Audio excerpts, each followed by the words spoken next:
this evening's Audit Committee meeting, and I'd like to know if we've got any apologies for absence, please. Thank you, Chair. We have an apology for the independent member, Animesh Chandra.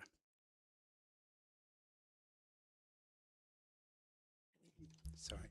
And Head of Corporate Accounts, Andy Manali Johnson. Thank you. I have received no urgent matters. Is there anybody got any to bring up now? No urgent matters, that's fine. Do we have any declarations of disclosable pecuniary interests and or other significant interests, please? We don't have any. Thank you. Going on to item 4, the audit progress report and sector updates. And I'll ask our 151 officer, Bill Watts, to introduce this, please. Okay, thank you. What this report does is two things really. It provides an update on planning for the audit of the 25-26 accounts, which we haven't even closed yet. And it then provides a sector update from the auditor. I think the update bit is a bit premature really to tell you very much. So I think I'll just hand over to Matt really now to do the sector update. Thank you for that, Phil and Chair. Yeah, I mean, I think so in terms of sort of 25-6, I mean, obviously we've only just closed 24-5, so it's relatively early stages. Obviously we've been in touch with the team on a few, some of the initial stuff, but that's in progress. So, very little to add at this stage on that point. I think one thing that's worth making the committee aware of, and Phil will be aware of this from my communication with him, is that MHCLG are starting to, I think, up the ante both on firms and councils around the, I guess, trajectory towards recovery.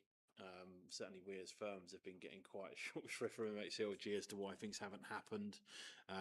So they will be asking us as firms to complete submissions back to them on behalf of the bodies we audit, where we're currently disclaiming the accounts, where the direction of travel is. And I guess in the spirit of fairness, Phil will get a chance to see that before I submit it, so it won't be something that it'll be hopefully a joint report, but it'll be something that they obviously will then take away and feed into their overall process. Because I think there's a view at the top of the tree that perhaps there's not been as much recovery nationally as they would hope. So I think it was mentioned before that they did start issuing a grant to authorities to help build back assurance as it was. They've paused that after the first year because so little of it had been used. So I think they're trying to sort of almost redeploy and those kind of things. But quite what any of it will look like is difficult to say. I'm sure some of it will feed into the local audit office as and when that finds its teeth, and I know they're out for their chair at the moment, so that obviously will be a key appointment in terms of moving that forward. I think in terms of the sort of sector update, I mean, it's again largely it's there for, I guess, for information for you as members. I guess some of the key changes which are happening moving forward. I think one of the key ones I will briefly touch on is on page 17 of the pack, which is around the changes to accounting for non-investment assets or property, plant and equipment, land and buildings, for want of a better word. So because of some of the challenges that have lots, both preparers and auditors have cited this as an area that causes some challenges. So CITFA and the various groups have gone away and looked at it. What they've decided is that, as is there, that effectively you only need a proper valuation once every 5 years. You can then use indices in the intervening to make sure things remain accurate. And there's a bit there around the sort of specifics of it and those kind of things. So they're of the view that should help make things more straightforward. I guess as ever with these things, the devil's in the detail in terms of where you are in any cyclical program, how you're going to play it through. And I guess, there are challenges around which indices you use. Certainly some of my other clients we've been talking about, where they've looked at it and the value has gone, we're not sure what indices to use. So again, it's one of those things that I guess, whilst in theory it should simplify matters, the devil will be in the detail as ever. And I know we're having discussions with the finance team in terms of where that moves forward, but that's, I think, quite an important change. Hopefully, as I said, for hope that will more streamline things as we move forward. And then obviously, if I jump forward 2 pages, not necessarily from the accounts point of view, but obviously the VFM report will consider obviously the changes to the send position and the grant that we talked about there in terms of covering up to 90% of send deficits. I think I've had a conversation with Phil, and that looks positive from Medway's perspective as well. I guess, to be honest, we probably the only way we saw out of that challenge, really. So, I mean, there's obviously lots more there. I can go for any more specifics if that would be helpful for any of the members.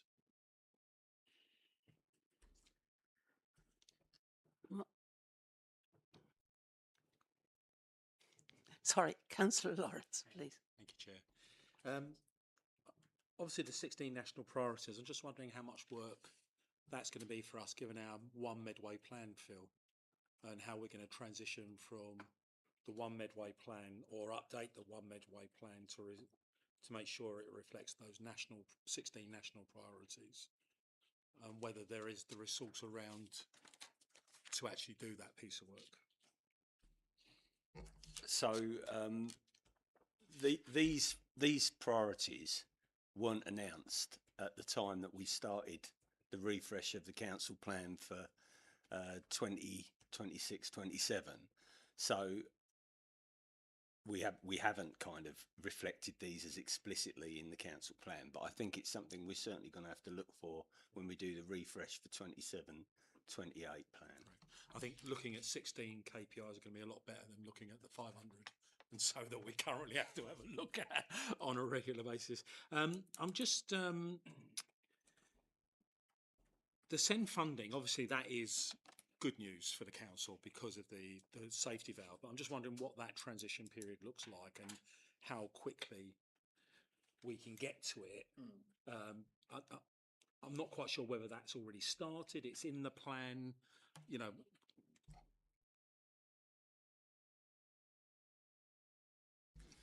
So, I mean, this is really positive, the 90% grant. But to be fair, Medway were in a stronger position than a lot of other upper tier authorities anyway, in that we'd embarked on the safety valve programme and we'd delivered it pretty successfully, to be honest. And we were on target to actually achieve sustainability in terms of our SEND budget, year on year sustainability, clear the deficit and be sustainable year on year by 27-28. By the time the statutory override was coming off, lots of other upper tier authorities, particularly the counties, weren't in that position. So that's why the government have intervened. What the grant has meant for us is that we can accelerate that. So we should be clear of our deficit by the end of 26-27 rather than the end of 27-28.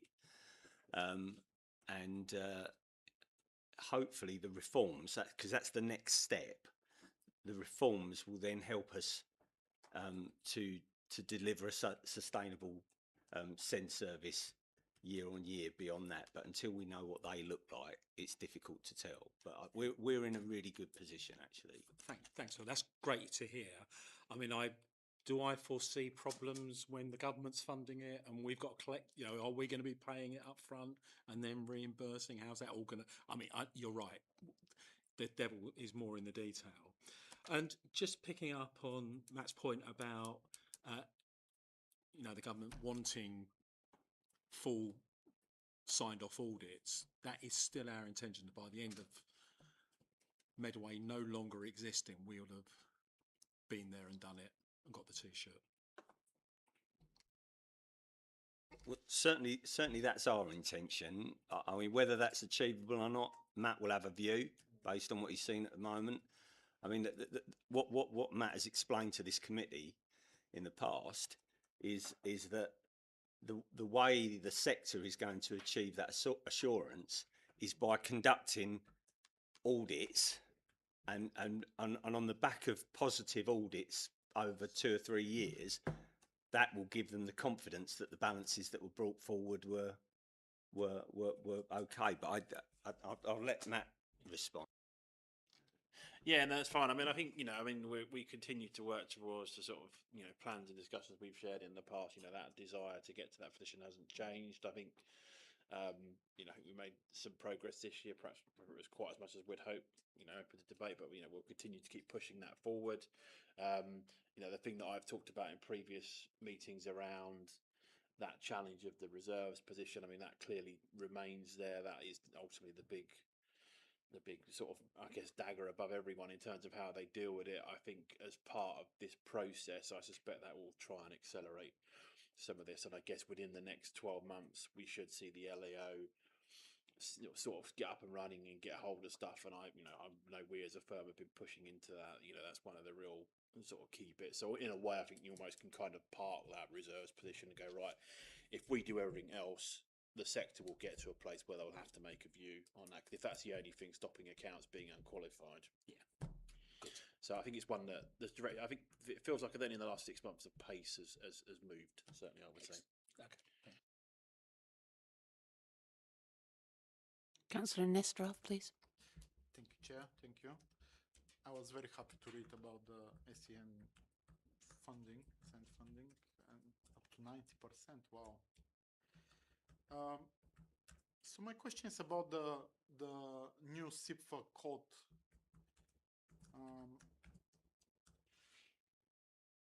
Do we have a clear approach for the asset valuation and under the new SIPFA code? So obviously there are going to be a lot of things that they need to that wasn't evaluated before that will need to get evaluated all the time, and we have enough workforce to do that as well. What this should do is make the workload less, because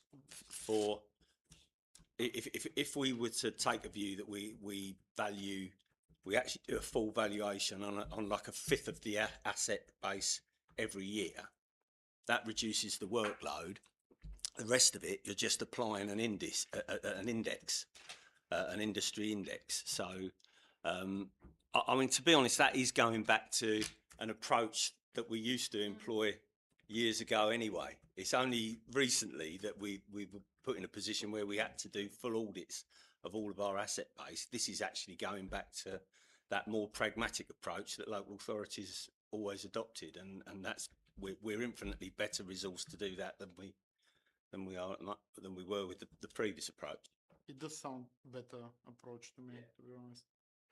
And that's it. I had other questions, but Councillor Warren's asked them basically. So, Councillor Hackwell. Chair. I'll come back to that. Thank you.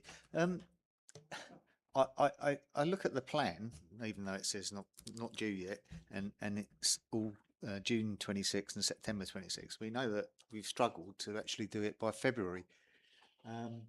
What are you going to do differently to do it in 6 months or 3 months or whatever is left? I mean, I guess I'll give my view, and then I'm sure Phil has his as a reflection. So I guess, as a firm, I guess it's. I appreciate what's gone before. It's maybe think you could view it as a somewhat aspirational plan. I think what we are trying to do as a firm is work on the recognition that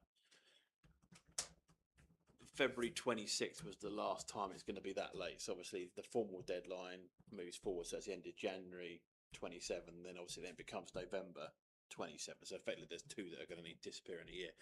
So what we've tried to do as a firm, and we're doing this across all of our client bases, we're trying to almost use this year as a dry one. And our aim is we want to finish everything by November 26. So that, so if we'll have a view then into how well things will work in the following year. So I guess that's why we're trying to we've put Medway at the sort of in our first block, as it were. So we'll be coming to you from sort of June onwards, aiming to work through, I guess, what could be viewed as the classic 3-month period as it was. Appreciate that was a number of years ago. So obviously there's a range of things that will need to play into. Obviously, there are some of the things that I've talked about in terms of the simplification of valuations and those kind of things. We'll be looking to do work early, and again, as touched on in the plan, we're having conversations with the team around making that possible. And then obviously we'll make sure there's a plan in place to enable that, us to make sure we've got sufficient resource to deliver that in that period. I appreciate it's a challenge, particularly given obviously where the council is with finance structure and those kind of things. So I guess there are challenges there. I guess what we will look to try and do, I guess, is, the aim will be we could draw a line earlier anyway, wherever we get to. As I say, we'll be in the disclaimer camp again. So we, in a way, you can almost draw the line at a point in time. I think we will be drawing that line this side of Christmas, probably rather than the other side. But yeah, no. So we recognise, I guess, there are steps to take. I guess in a way, I guess we're trying to work together with the council in a safe space, so that when it comes to November 27, we've at least tried to iron a few more of the challenges out that might cause that to be a problem. I would say.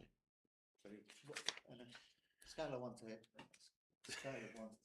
how confident are you? I'm sorry. In a scale of 1 to 10, how confident are you that you're going to achieve your plan?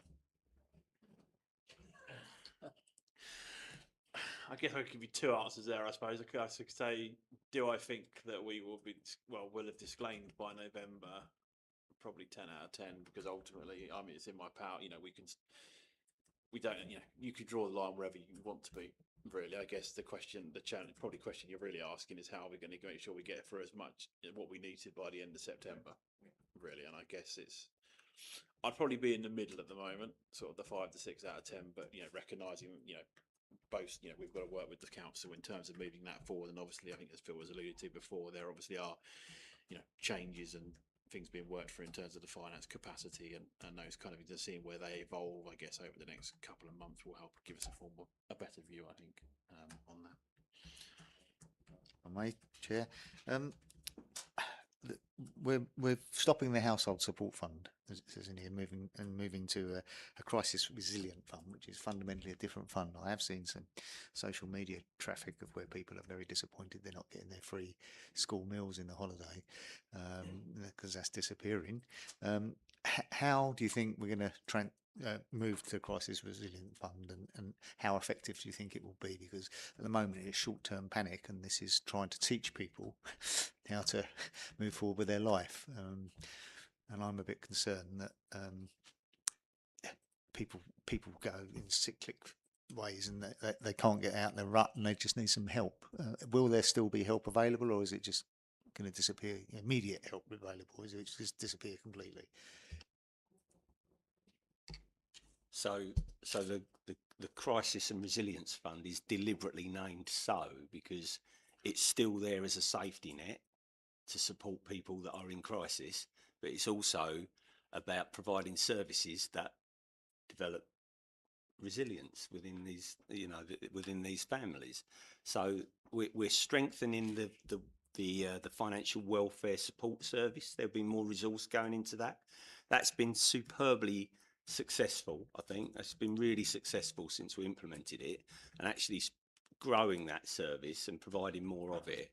I think when it first was introduced, about 50% of all compliments coming into the organisation were for that team, and it's still at about a third of all compliments for that team. So it is a really successful model, and we'll do more of that. We've got greater flexibility to help families in innovative ways, but it is that support and advisory bit. But the availability is still there to give people grants if they are in a crisis situation. Now, in terms of the free school meals during the holidays, we've looked at other services like strengthening the homework clubs and that sort of thing. Yeah. Is this linked to the audit plan? It's part Because of the we're crisis. It's part of the crisis. I know, but is this the right committee to discuss the political? It's not political. It is, because you're saying one fund is going in the other one. But we're trying to talk about a plan and whether we're going to deliver on the plan, which is the audit plan.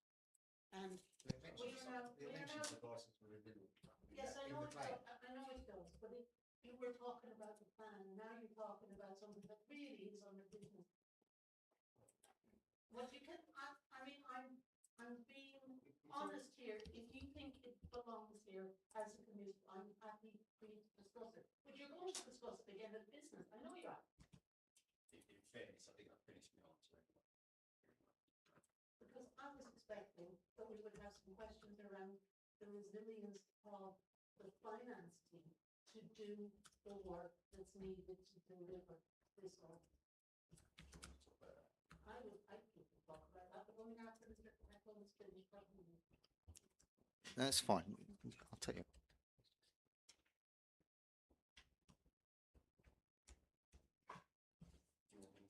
I would like to know, have we made any progress on our side of our ability to meet the plan? Whether the plan's written down, whether it's going to be November, September. I mean, we had to end up really going to the wire on it this year. Nobody wanted that, and you least of all, I know that. But I'd just like to know, have we made any progress on our Well, side? what I mean, at risk of repeating the conversation that we had last time, I explained the measures that we were taking to try and create capacity within the team. I've got that workshop with my team next week where we're going to be looking at everything we do, and we're going to be saying, right, is that essential, desirable, or actually why are we still doing this, and stopping the things that we shouldn't be doing anymore. And then we're going to be looking at, okay, the things that are essential and desirable, are we doing them well or not so well, and where do we need to prioritise differently?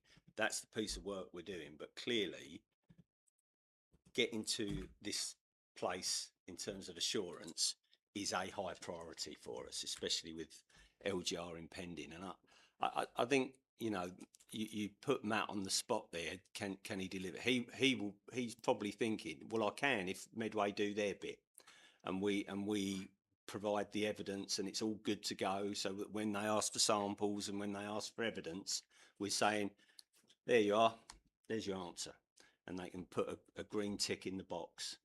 Do you still use green biros? I always used to be green biro.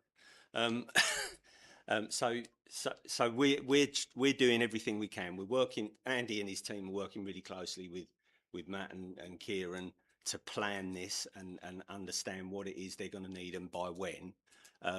So that's all the assurance I can give you at this moment. It is a priority for me.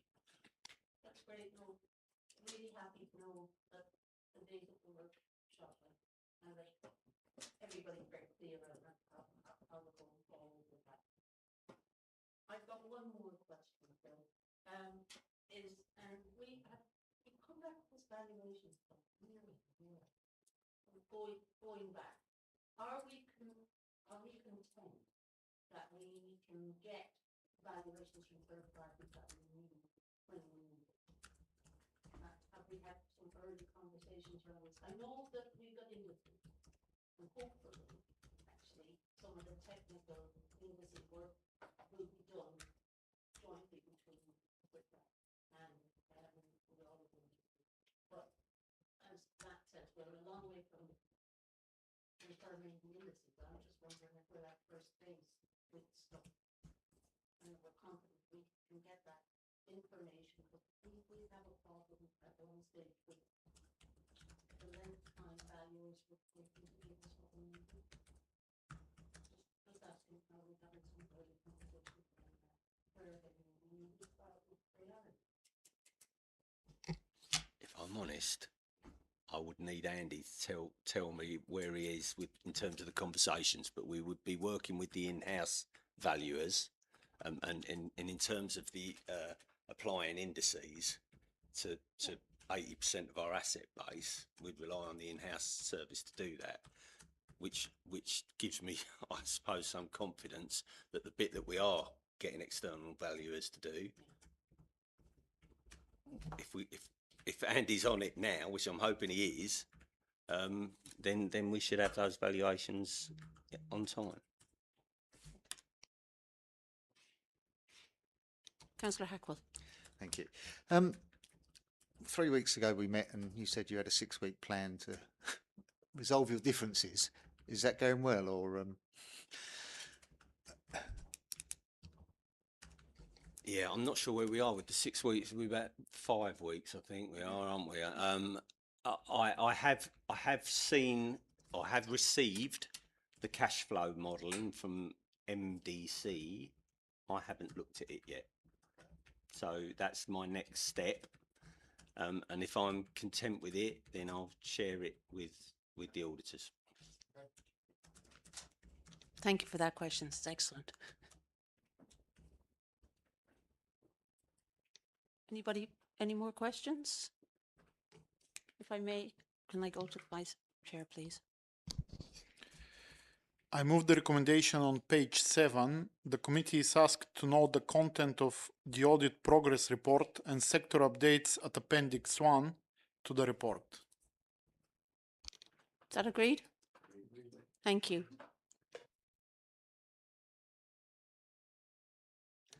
I move to item 5, which is the internal audit update from the 1st of September 25 to the 28th of February 26. And I'll ask the Head of Internal Audit and Counter Fraud to introduce the report, please, James. Thank you, Chair. Yes, the report at Appendix 1 is the third and final update on progress for 25-26 before the annual report, and details the work of the team from the 1st of December 2025 to 28th February 2026.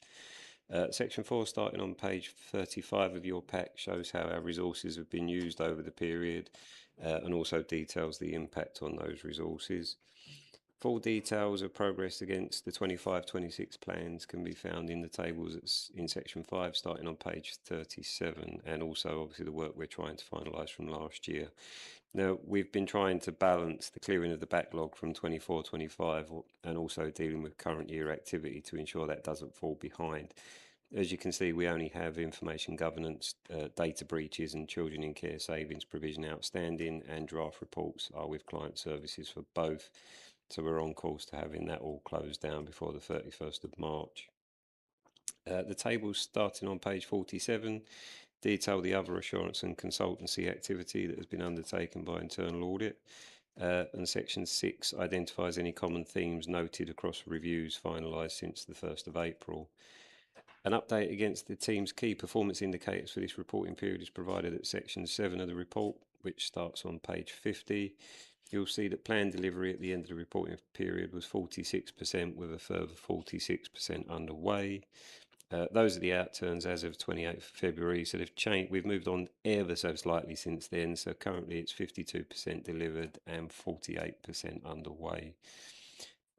Section 9 on page 50 notes that one of our planned reviews will now be undertaken as an advisory review, and that's due to changes within the service that will mean significant changes to their processes. Finally, section 9 of the report provides an update in relation to all agreed actions in the first table, starting on page 52, and the second table shows actions that are more than 6 months overdue or have failed to meet revised implementation dates. You'll see that the action linked to a school is part of a wider issue currently being resolved with the bank and is outside of the school's control, but this is expected to be resolved fairly soon. We didn't receive a new update in relation to the fostering payments action, but as noted there, we are aware that responsibility for who's dealing with it has changed very recently. That's all I was going to say by way of introduction, but I'm happy to take any questions members may have. Councillor Lawrence. Thank you, Chair. Thanks for the report. I'm sort of just going through the report and noticed there's a lot of references to schools and banking and signatures. I'm just wondering, Phil, whether those LA maintained schools, you know, there's enough support in the council to make sure that those things are being dealt with, and it's not left to sort of internal audit to come along and find that there's an issue. So I wonder if we can put on some training or something like that. Yeah, finance are aware of it, and they've been supporting the school in the report is not the only one affected. This is something linked to the bank itself. So finance have been supporting all the schools affected through this, and that's what we're expecting it all to be resolved by the end of this month. That was the last we had a meeting with finance early February, I think, off the top of my head, and it was on course to be sorted by the end of March. Yeah, okay, I just noticed that St Mary's Catholic primary school has been outstanding a long time, and it's coming to a conclusion at the end of the month. But I just wonder if you started auditing other schools for the same type of thing, are you going to find similar problems with bank signing of banks, purchase orders, you know, all of that day-to-day stuff? That's because I'm a chair of trustees of a trust. our, you know, when our internal audit do an inspection, 90% of invoices have a PO, but that means 10% don't. You know, it's just that day-to-day stuff that schools need to keep on top of. Yeah, so the finance business partner that works with the schools is obviously aware of all the schools that are affected by this. So the resolution we're trying to reach should sort out the problem for all of them. I look forward to seeing that all green or all dealt with at the next one. Just one more question on the street lighting thing. It notes that there's the policies are outdated following the LED upgrade. I would try and give you the page, but I've lost it. I've written it down as a separate note. So just wondering if there is a specific date for the new policy to be brought in. And I was just wondering who the contractor is. Is that Norse or is it someone else?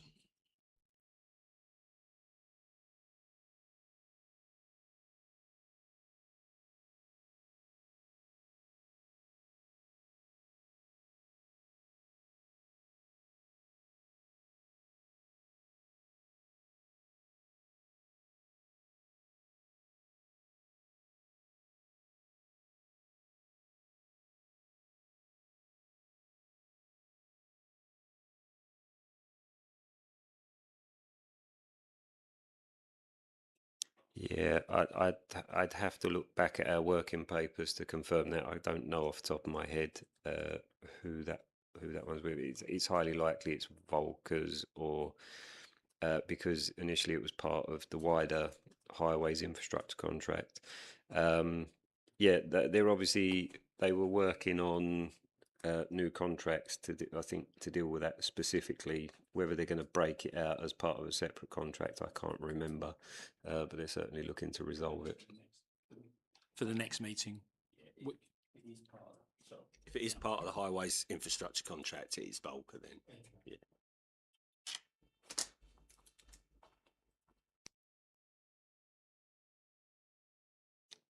Councillor Nestrov. Thank you, Chair. So I read the report and while reading it, it seems like you can notice repeating themes across multiple services. Like Councillor Warren says, we have outdated policies and procedures. We have repeated issues around incomplete contracts, missing service agreement, unclear roles. In the 23-24 annual government statement was published without a chief executive signature. Basically, the common thing, it seems to suggest a lot of weaknesses in documentation, approval control, and performance. Are we looking into that? Is that isolated issues or is it council-wide weakness that we need to look at? So I think you're talking about the themes and things that we're identifying. So yes, across that is part of some of the things we've identified. Obviously, some teams having incomplete policies and procedures. We've mentioned gaps and ambiguities in roles and responsibilities as something that's cropped up. And obviously one of those examples was unsigned contract documentation or being missing or unclear. So I wouldn't say it's endemic across the whole council or anything like that, but certainly we've identified it in a few of the reviews that we've finalised since the 1st of April, which is why we've obviously highlighted it as a theme. Obviously the services themselves all get the reports and have responsibility for plugging those gaps and getting those contracts sorted out, getting processes up to date. I mean, when we talk about inconsistent policies and procedures, often it's just having those actual procedure notes to make sure that staff are doing the process that we have in place is the process that's being followed. So obviously the actions we agree with the services look to address all of those. That's good. That's reassuring. And just a second question I have. it seems that the internal audit is forecasting a loss of 77 audit days. I think we spoke about this loss of days before. Basically, what is the reason for that, and can we fix this? Yeah, so as I've said to the committee before, we start preparing the plan for the year in January. So I'm a bit like Mystic Meg, because I've got to try and predict how much resource we're going to have available. The unfortunate situation, so the plan for 25-26 was based upon 600 and something days of work for Medway. At the point we were doing that, we thought we knew we knew two people were going to be retiring. We thought we were going to have one of those happened later than we expected. So the staff started slightly late. The new replacement started slightly later than we anticipated. So there was a loss of time there. We also didn't take into account, I didn't put in enough of an allowance for their induction and also the induction with the university when they started their qualification training. So that 77 days is made up of a mixture of that. You know, when we set the resource budget for the year or predict the resource budget for the year, it's based on what we know at the time. And sometimes, obviously, things change, that then impacts, which is why we continually review it throughout the year. I know exactly how you feel. Thank you. Councillor Bowen? Yeah, with the common themes, say outdated procedures, and you're saying you're taking it back to the individual services to plug the gaps. If it's a theme across the council, would it be better to take a more holistic approach?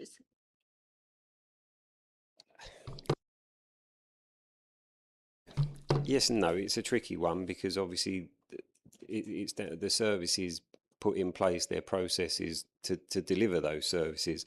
As I say, a lot of the time what we're finding is processes have changed slightly, but they've not updated the procedure notes for staff. So as I say, it's that gap between what is the process that is in place opposed to what is the process that's actually happening. You know, what should be happening and what is happening, are they two different things? So a lot of the time it's about that. Obviously CMT are aware of these reports when they go out, but ultimately it is down to the services that the service managers, they are managing their services. They need to make sure these things are in place. So that's why we agree the actions with them to plug those gaps. Councillor Hackwell? Thank you, Chair.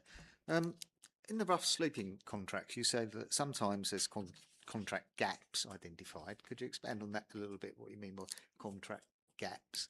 And also, again, in the rough sleeping, you're saying that sometimes there's a verbal approval, and I don't think anywhere in the council we have verbal approvals for spending money. So could you sort of highlight a little bit more about that? And then finally, from me, I think we do. you've only got 75% of the actions with a 90% target. Is there any particular directorate that those are falling under, or is any one directorate worse than the others?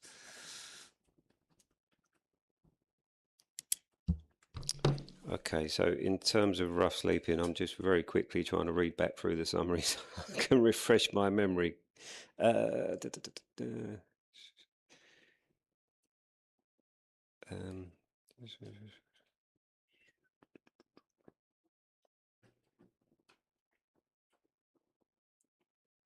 Okay, right. So, yes, this is about the approval process to providing accommodation for rough sleepers. I think what we've identified was some of the authorisations from managers is given verbally, obviously because of the urgency of the situation, but then that's not followed up and recorded more formally. So that's what we've identified. Obviously, that the decisions taken, albeit in an urgent situation, should still be recorded then afterwards. So there's a record of what's been done and why.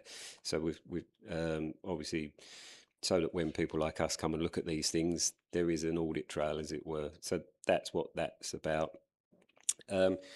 The actions, I'm just going to look at my numbers, because obviously percentages say one thing, but the numbers say another. So there was only 50, there's only 56 actions and only 7 are outstanding. So obviously just one creates quite a big percentage on its own. So there's only a relatively low number actually outstanding. So although it says 75%, that's still pretty good. I don't know off the top of my head what the split is across the directorates. I don't think there's any one that's any worse than the other. If I have to, I mean, largely it comes down to how many reviews we've done in that area. Obviously, as Phil will know, finance is under a lot of audit scrutiny, so there are potentially going to be more actions, more because we've done more reviews in that area. So, yeah, no, I don't know off the top of my head whether there's any worse offenders, as it were.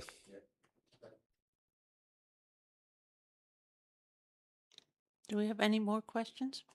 This report? Can I go to the Vice Chair then, please? Thank you. I move the recommendation on page 31. The committee is recommended to note the outputs and performance against the internal audit plan for Medway for the period of 1st December 2025 to 28 February 2026 as detailed at Appendix 1. Is that agreed? Thank you very much. Now we move to item 6, which is the internal charter, and I'll ask James to introduce that as well, please. Thank you, Chair. Yes, as noted in the covering report, we are required to conduct a regular review of our internal audit charter. Members will review that we completed a major overhaul of the charter last year to meet the requirements of the new global internal audit standards in the UK public sector. Accordingly, we're not proposing any changes to the charter following this annual review and are seeking members' approval to continue with the existing charter that was approved in 2025. That's all I was going to say by way of introduction, but I'm happy to take any questions. I'd just like to say, Chair, if I may. Yes, of course, Councillor Hackett. That it would be a bit churlish of us to pick it to pieces after a year after we approved it. So I think I'd rather go to the Vice Chairman if the Chair agrees. Even we wouldn't do that. Thanks.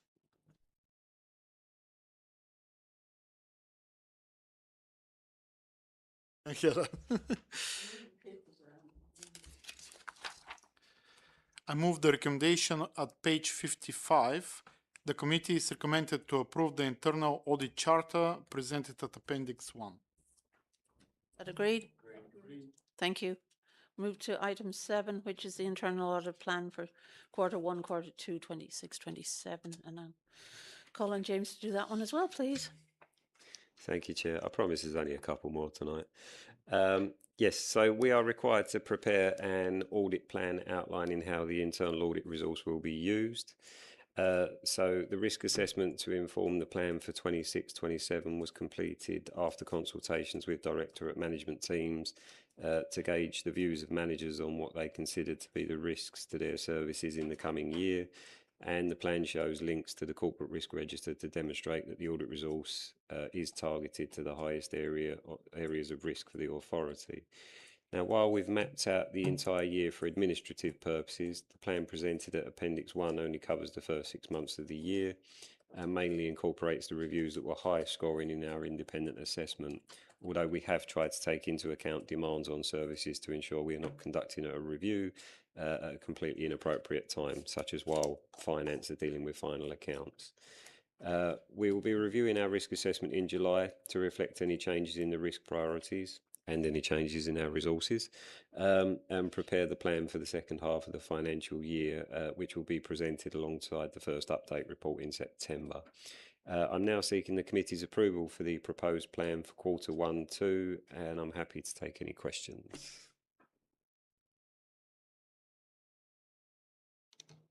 Any questions? Thank you, Councillor Lawrence.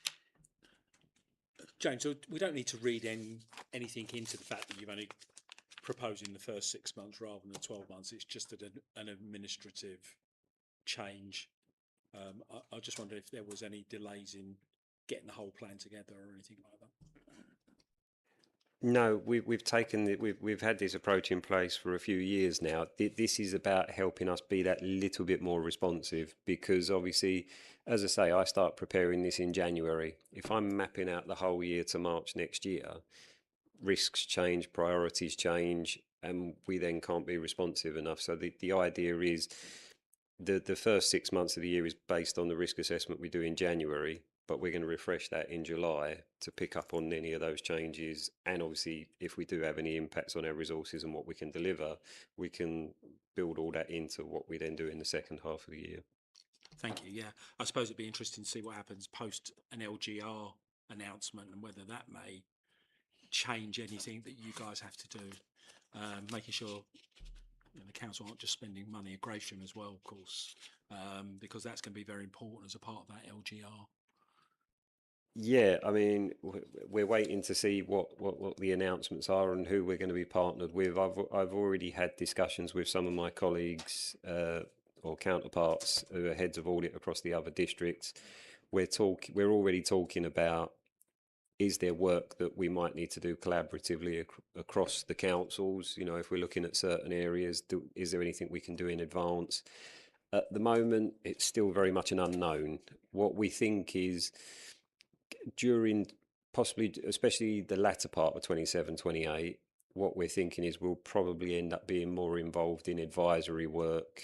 There will be perhaps more advisory work than assurance work, because if we're providing assurance over something that's likely to change completely in a couple of months, are we better placed to provide the advice for getting things set up so that the controls are in place for the new system in the future? So yeah, it's all a bit up in the air at the moment, but I am part of the group being led by one of the Kent chief executives. Audit is one of the areas that's being looked at. I'm going to my first meeting of that next week.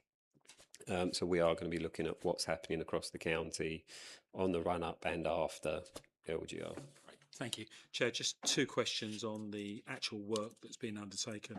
So just on the HMO licensing, are you going to look at how effective enforcement actions are against non-compliant landlords? That was on that one. And just on the cyber work you're going to be doing, I'm just wondering, do you actually have the necessary skills within the audit team to do that work, or will you be calling on some specialists to help you to do that? Thank you.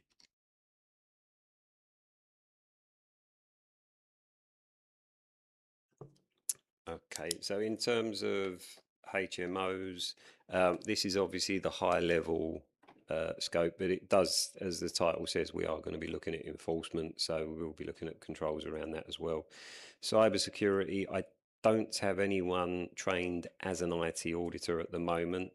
However, there are new, what the Institute called topical requirements. So there's a set of criteria of things that we're supposed to cover now as part of cybersecurity audits. We've had a quick look through that, and we're satisfied that at the moment we can do that ourselves, because it's just about looking at the controls that the organisation has in place.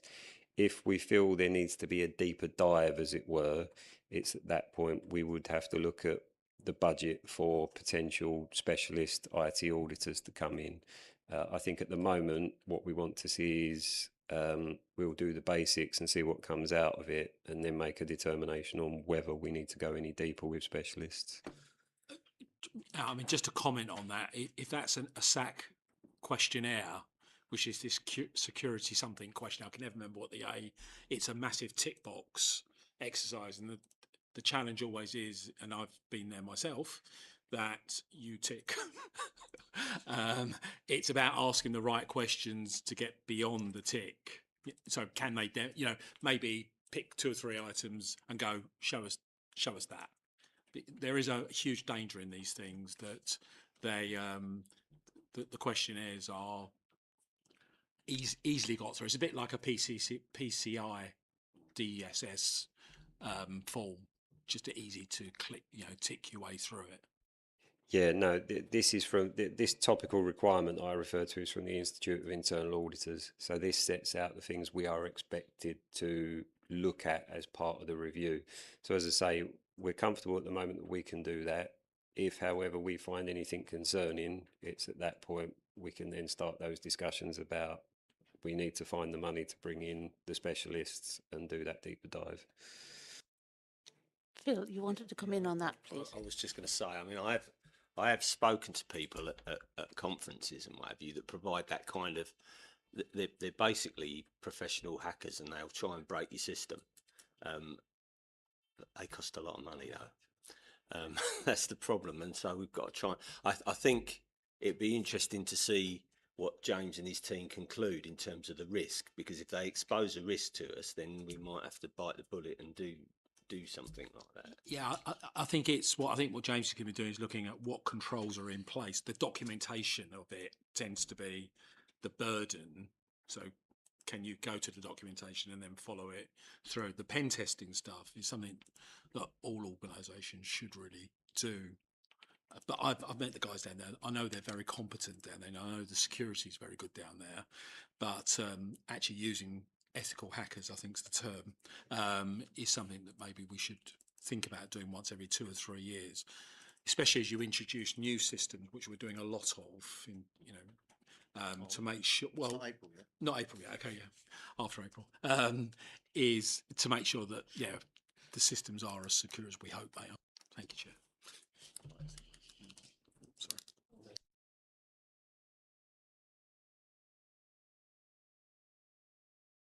It's something that I have considered, but just finding the money to do it.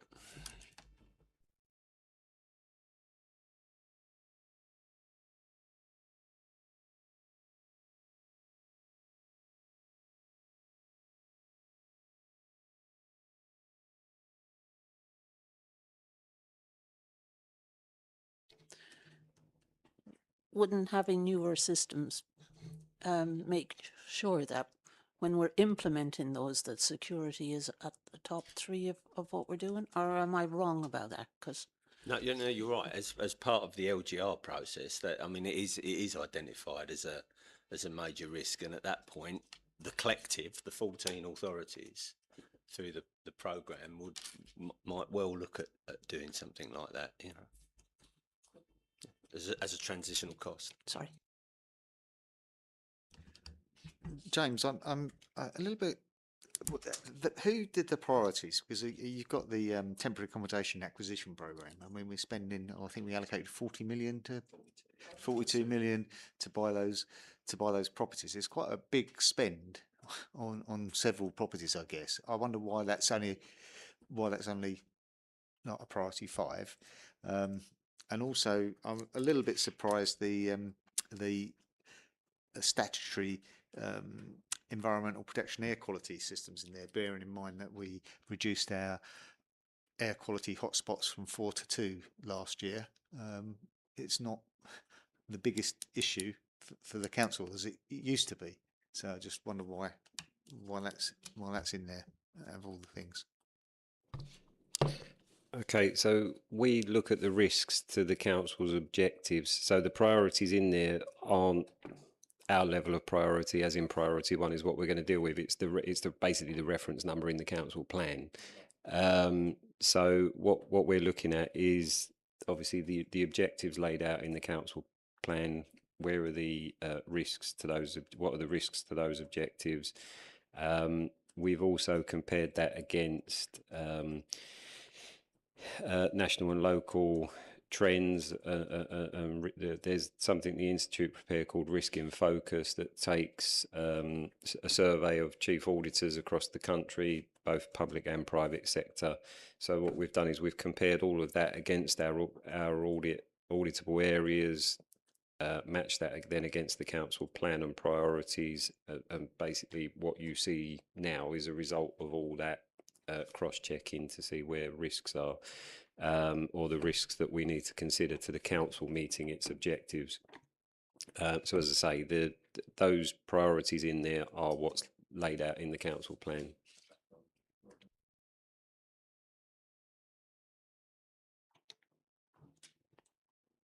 Councillor Nesterov, thank you. Thank you, Chair. I'm happy with the plan. I want to ask about one of the points, actually two of the points. The plan includes both council tax recovery and business rates recovery. Is that because we have more cases that we actually need to recover the money, or do you want just to get to the point that basically no one gets away without paying their dues? No, the reason these are both in there is obviously financial sustainability for the council is a massive risk.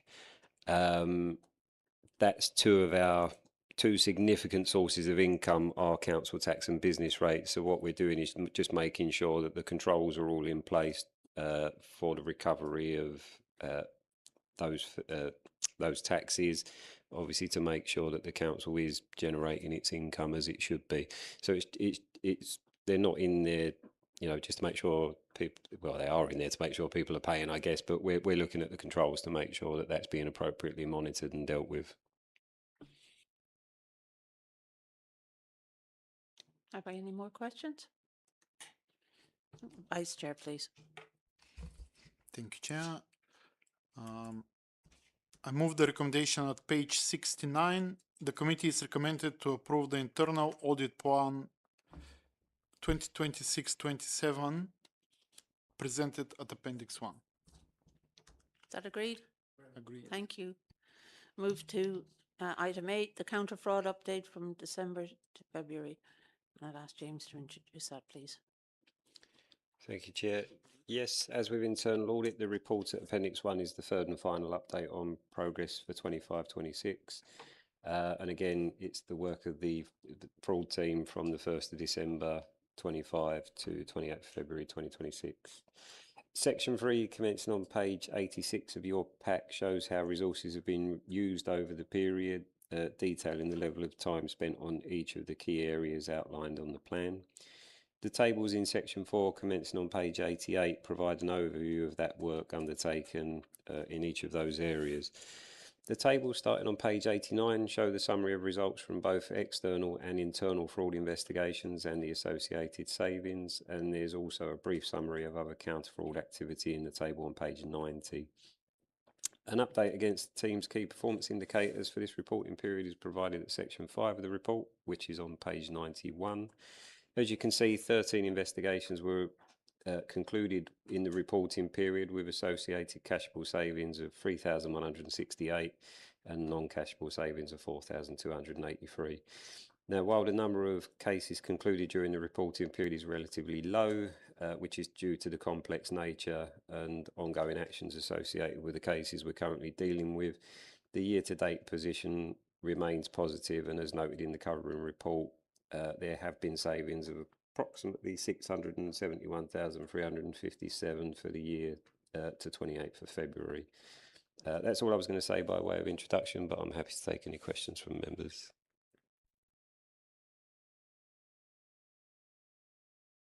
Let's kick off with Councillor Lawrence again. Sorry. That's okay. It just proves I do read the reports. I was really interested to see you've done an AI pilot. Oh, I'm sorry. No, I won't answer that one, Councillor Byrne. You can do that. On that basis, yeah, you far ahead. Direct payments. Obviously, you did that. There was a session with the social care team on direct payments. I'm just wondering if that's actually you've had any results from that awareness and whether you've been notified, or has there been any more notification of any potential fraud involved in direct payments? Thank you. Yes, whenever we do any awareness, it does tend to create a bit of a spike in referrals. We're still working with them in terms of the quality of those because this is a new thing. We're working on the quality of the information that's coming through to us. There's a bit of back and forth about what we need to know.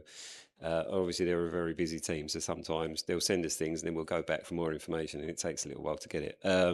But yeah, no, so we're building that relationship, but it does create, as I say, when we do awareness sessions anywhere, it does tend to create a bit of a spike. Now, where did I mention about AI? I'm giving away all of our secrets here. Okay. It's page 89. I was just going to ask if you could expand on that. It's point 1.7. Yeah. Right. Yes, I've got it. Yes. So I really am giving away our secrets here. I shouldn't be talking about this in public. Yes. What we've done. What we've done is, in years gone by, as it were, we would have had very resource-intensive work, scouring the internet for certain things. What we've been looking at is potential for subletting. So what we've been doing is using AI to identify rental adverts in areas where we have high volumes of council stock, based on postcodes, things like that, to try and then identify, are these our properties that are potentially being sublet? It's very much a work in progress. We've done some early testing, as it were, to see what it comes up with.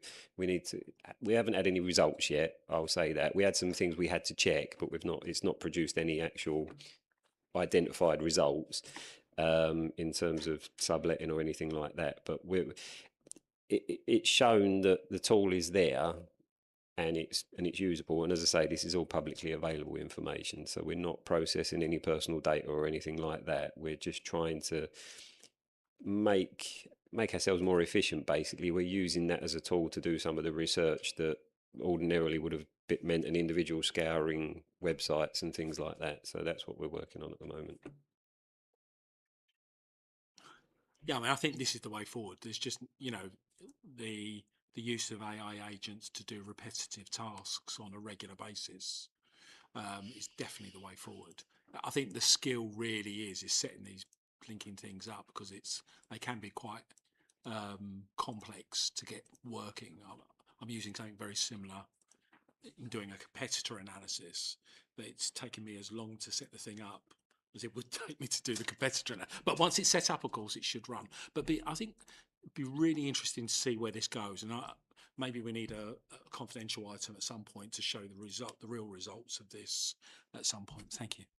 Yeah, at the moment, as I say, we've just used the access that we've got to do with a few prompts. We haven't got the ability to set up agents yet. I know some other councils, certainly Kent County Council, one of my colleagues in audit there, is building AI agents to help with some of the audit work. I'm hotly waiting to find out how that's going and seeing whether we can pinch anything. But we agents would be the next step, as it were. We haven't got there yet. Claude, 90 quid a month. Well, genuinely.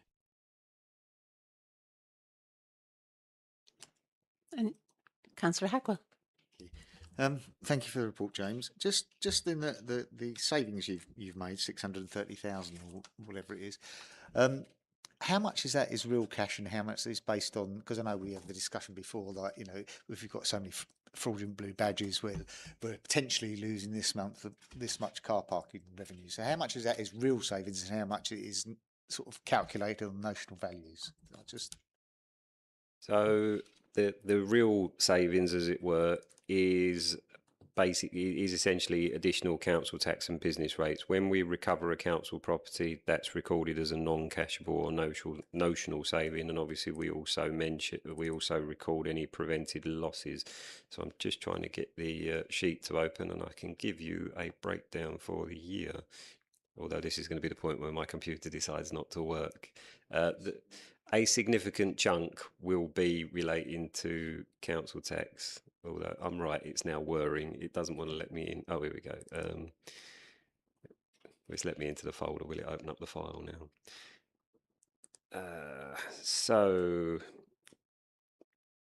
cashable savings. So this is additional council tax identified, and the increase in liability moving forward comes in at 552,000, and then the notional is about 120, just shy of.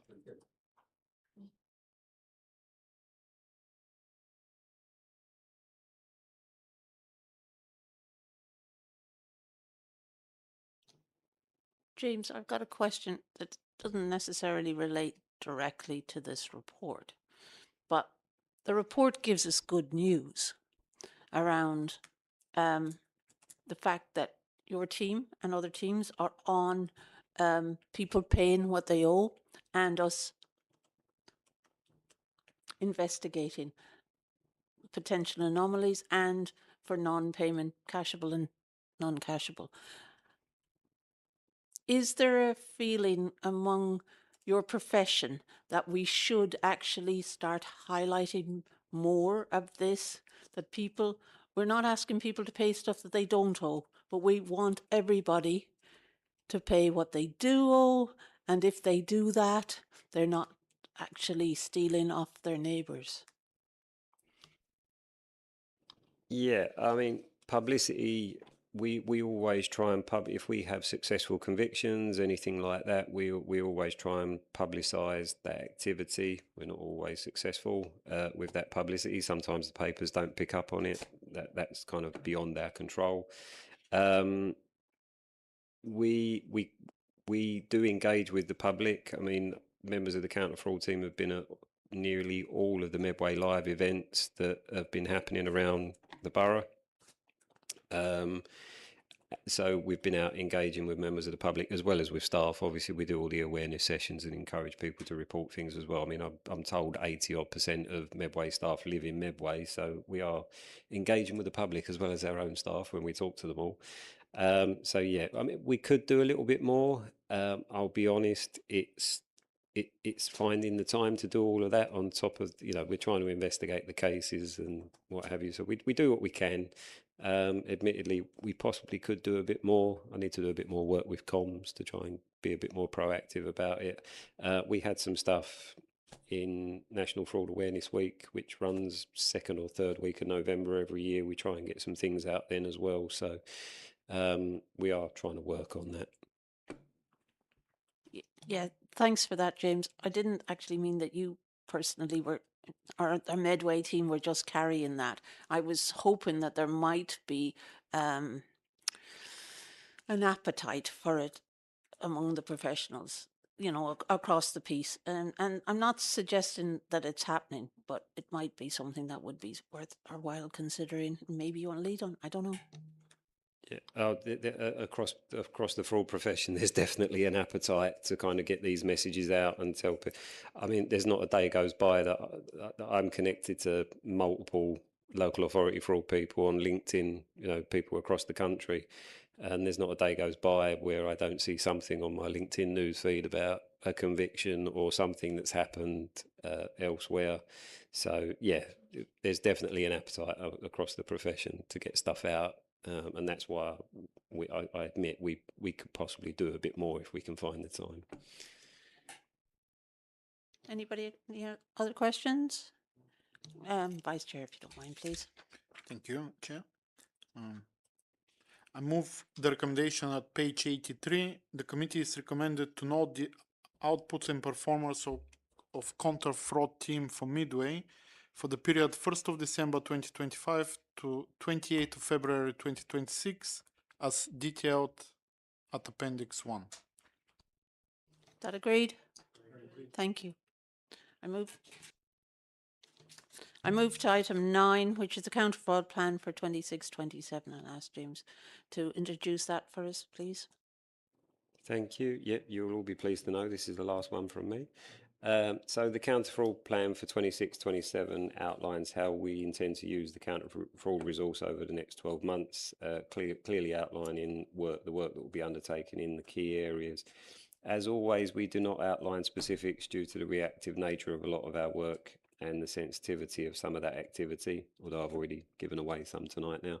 But we will be determining the proactive activity that we aim to complete during the year as part of our team meetings, and we'll be using our fraud risk assessments as a guide. So I'm happy to take any questions members may have. Do we have any questions for James? Oh, James, no questions.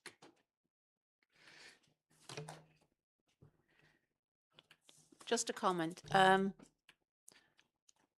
We know that you've got some training coming up, and we would, as a committee, I would hope want as many officers and councillors to attend whatever training is available, for, especially for counter fraud.